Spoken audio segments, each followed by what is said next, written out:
అన్న ఏమైందన్నా ఒక్కడవే ఏడుగుచ్చున్నావు? అరే తొర్రు పళ్ళు, మన క్రిమినల్స్ ఇంకెలా బ్రతకాలరా? ఏమన్నా అప్పుడు మనకేమైంది? మన విజయవాడలో 25 ఏళ్ళ చంటి కుర్రాడురా, ఏదో 14 ఏళ్ళ చిన్నపిల్లని గ్యాంగ్ రేప్ చేశాడని, కొన్ని మర్డర్లు చేశాడని, వాడి మీద 24 కేసులు ఉన్నాయని పోలీసులే వాడిని చంపేశారురా. ఇలాగైతే మన క్రిమినల్స్ ఎలాగరా బతికేది?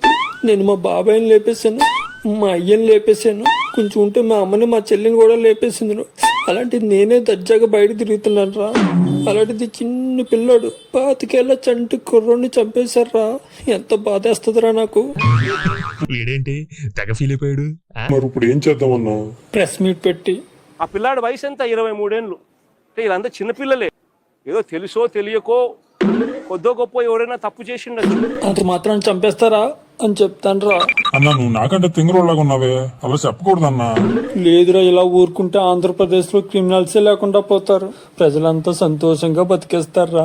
అది చూసి నేను తట్టుకోలేనురా. ఇలా అయితే కొన్ని రోజులకి క్రిమినల్స్ నట్టింట్లోనూ నడివీధిలోనే కాదు, మ్యూజియంలో చూడాల్సి వస్తుందిరా. రౌడీయిజం అంటే ఇలా ఉండేదంట అని రేపొద్దున్న పిల్లలకు స్కూల్ పుస్తకాల్లో చదువుకోవాల్సి వస్తుందిరా. అలా జరగనివ్వను, ఎవరిని సుఖంగా ఉండనివ్వను.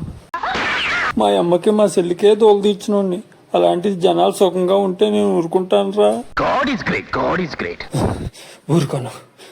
ఈసారి కానీ మనం గెలిస్తే క్రిమినల్స్ అందరికి ఫుల్ ఫ్రీడమ్ ఇచ్చేస్తా. ఒక్కొక్కరికి ఒక్కొక్క గొడ్డలు ఇచ్చి నచ్చిన వాళ్ళు నచ్చినట్టు మర్డర్లు చేసుకోవచ్చు, మానభంగాలు చేసుకోవచ్చు, చిన్నపిల్లల్ని రేప్ చేయొచ్చు, ఏవి కాలితే చేసుకోవచ్చని ఫుల్ ఫ్రీడమ్ ఇచ్చేస్తా. ఇచ్చేస్తా.